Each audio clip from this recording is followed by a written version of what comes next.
So it's a holiday, and I won't do a tap dance or anything, but in addition to celebrating the holidays together, we wanted to take this opportunity to I know I won't cry. Say thank you to Laura Secord. Yay, Laura. Yay! So I prepared a few remarks, nothing up my sleeve. You all have seen the card that David created for us to sign, and I think everybody. It's right here. I think everybody has signed the card, and it's just a little memento for Laura to take away. And I know she's got a spot on her wall someplace. So we will give that to Laura to take as she goes out today. And David, thank you for creating it. Thank you, Monica, for getting the frame for it. But I just wanted to say a couple things about Laura. I think I've known Laura longer than anybody in the room. And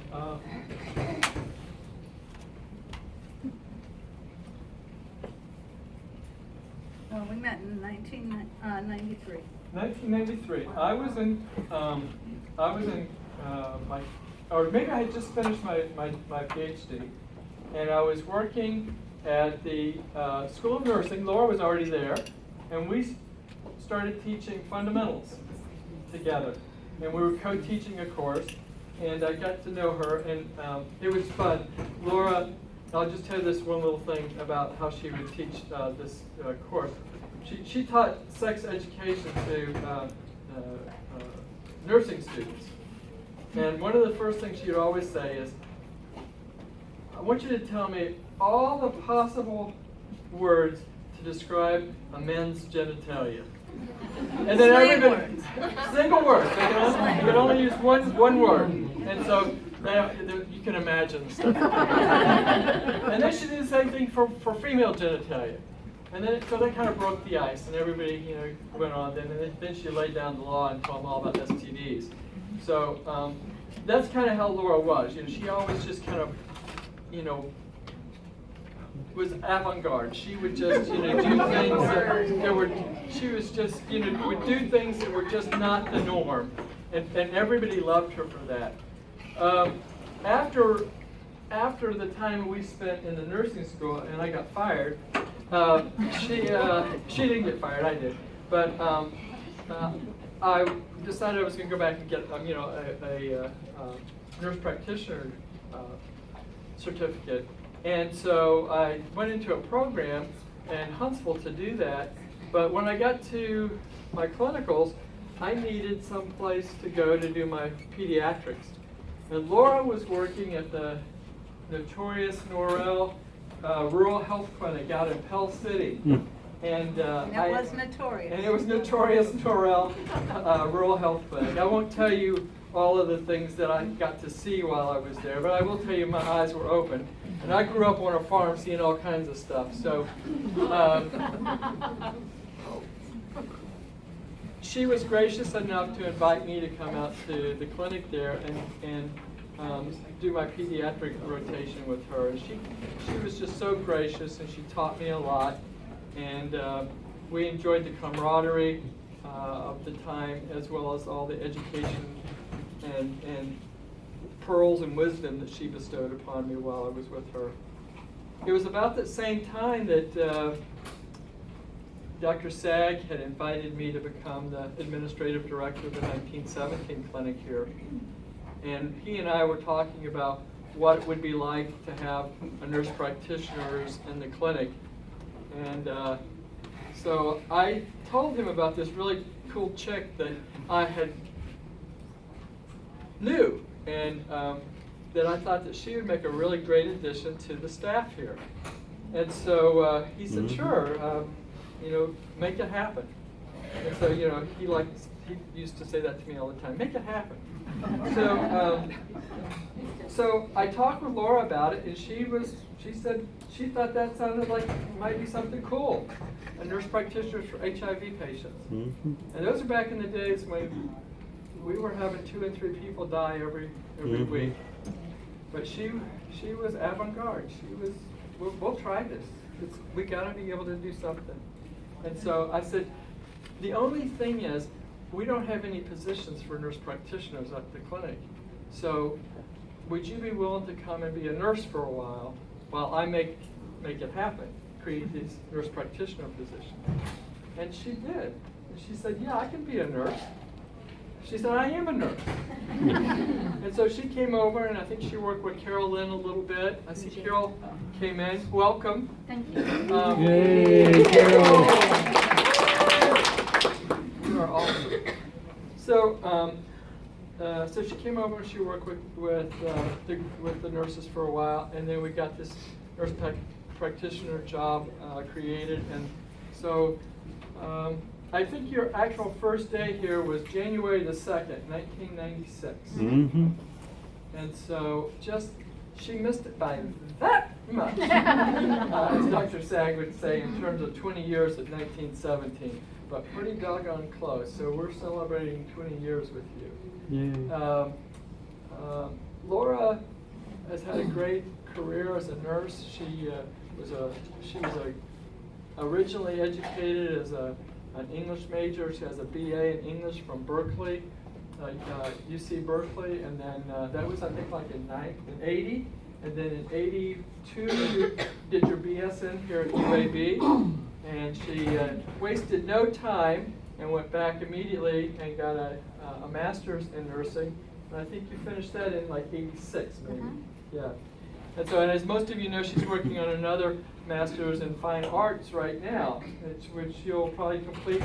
And I would have completed it next month, but I won't complete it till August. Okay, so in August. So she's she's got a lot of degrees on the wall upstairs. No, they're not on the wall anymore. So they're at home. So that's a little about her education. You all know she's a great poet. She has published several things. I think Becoming a Mojo Mama, and of course her seminal work in Santa Pia,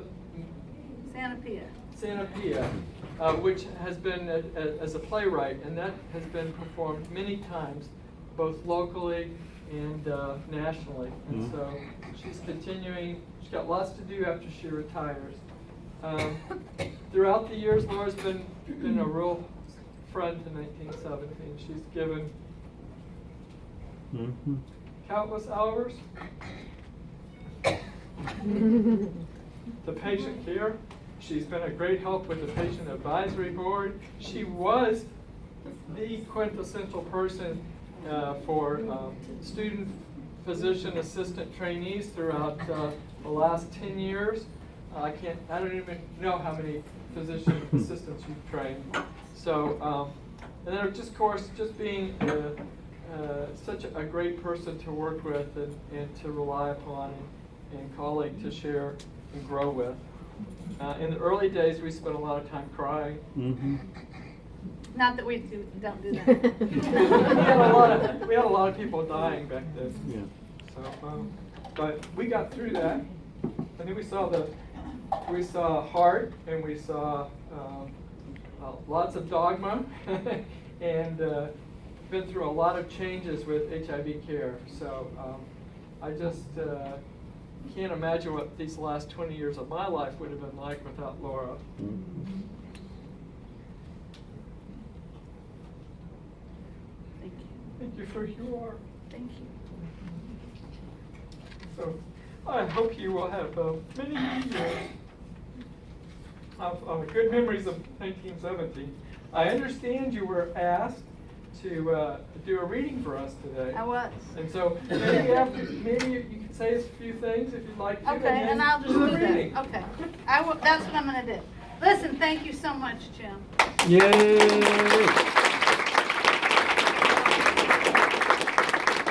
I believe you must stand. can to read. So I want to say, when I came here in 1996, I never dreamed I'd be here 20 years.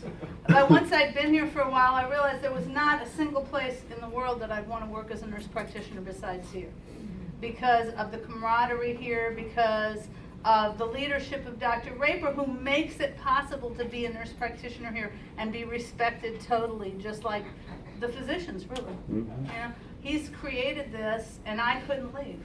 So I stuck it out and stayed and loved it and fell in love with the people I worked with and fell in love with my patients. And really in the last couple, it's so weird to not have been here for 3 months and now come in to say goodbye. But over the last 3 months, I've boo-hooed a whole lot about you all and leaving y'all and leaving the patients. And yet I do feel like it's time to, you know, at 62 years old, to get on with another part of my life. And I also feel like my place has been taken by somebody really incredible and wonderful that has the same kind of heart that I do and will do an excellent job, and that's Femi. Yay, I can't feel too bad when a young person with, you know, dedication to HIV care steps into my shoes. So I feel really good about Femi being here to fill those, and about all of y'all. So, you know, I said when Monica wrote me and said, "Do you want to come to a farewell party?" I was like, "No, I don't want to come to a farewell party. All I'll do is cry." And then she said, "Well, would you do a poem?" And I am known as the poetry slut. So whenever anybody asks me to do a poem, I'm going to do it. In fact, since it's my last time, I'm going to do 2. So I have, over the years, many of you, like Wes, who was here when I first came, have heard poems that I wrote in my early days about patients and my experiences here. But in preparation for my final thesis, I've been writing a manuscript of poetry that's not just about the clinic, but the clinic plays an important part in it. So there's a lot of poems in it, and I tried to find 2 that weren't just too big of tearjerkers. Yesterday we looked through the poems, and my husband said, "All of these are kind of sad." I said, "Well, that's how it is." So anyway, I'm going to do you 2 poems. The first one addresses the early days when I first came here. It's called Voices. Suppose you started work amongst the dying, right before a cure was almost found, stalled in limbo between hopelessness and hope, eavesdropping on lament and jubilation. Would you sing a shaman's chant and dance the city streets to share a celebration with the reborn and revived? You'd witness resurrection, touch lives caught up in dread and condemnation, who received a gift affixed to conquering rigid tasks, of painstaking salvation, mastering arrays of pills and side effects.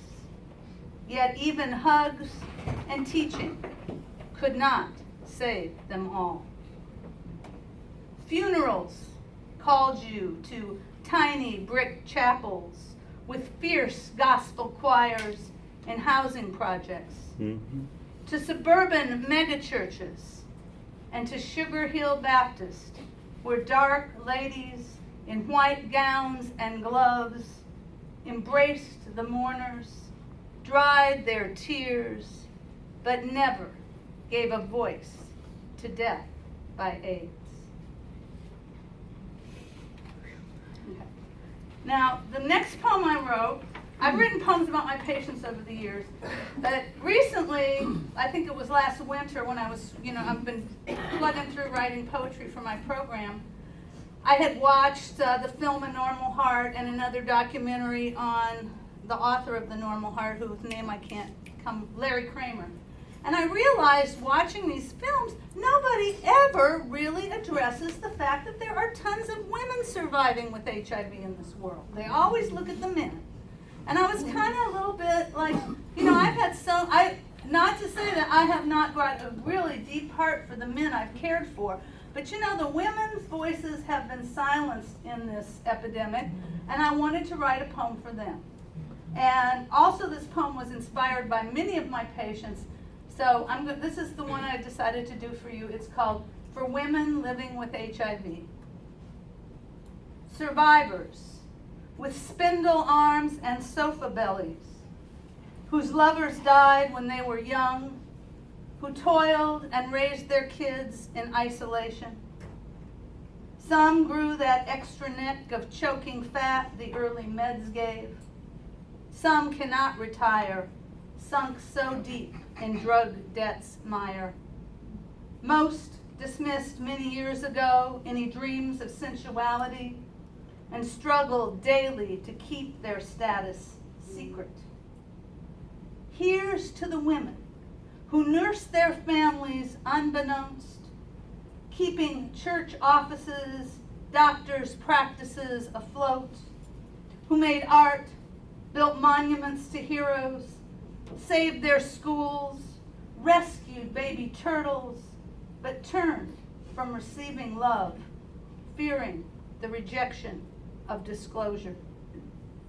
They balanced books, were fantastic cooks, nursed our dads in ICU, saved lives, went home alone.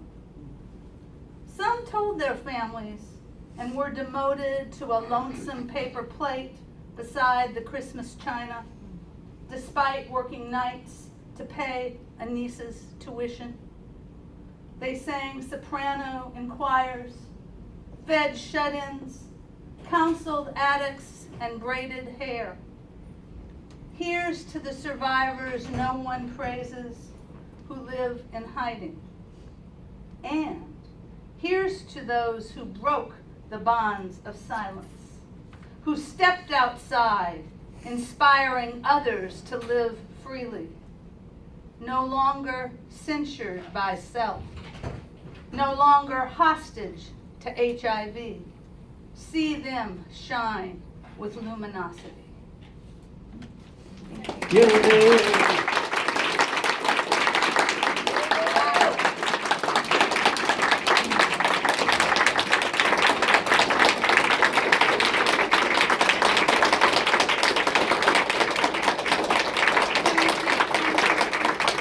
Thank you for being the best people to work with in the world. I have been so lucky. And who knows, I swore I'd never come back, but, you know, I think I might come work prep after about 6 months. So. Nobody ever can really get out of this place. Well, thank you. Laura, Yes. for the record, I renewed our collaborative. I saw. That'll make it easier. All right. Well, so we're happy to have Laura here. We're happy to have Carol back. Dr. Sag made an I'm appearance. going without an orthopedic problem. Listen, don't brag. We No, have. I'm just saying I'm staying away from this. No, it can happen in your bathroom. 1917 Clinic has enriched the coffers of the Department of Orthopedics this year in a big, never kind of way before. So, y'all be careful over the holidays. For those of you who are taking some time off, stay away from the ice. Stay out of the bathroom. You know, whatever it takes. Don't brush your teeth. Stay healthy and enjoy.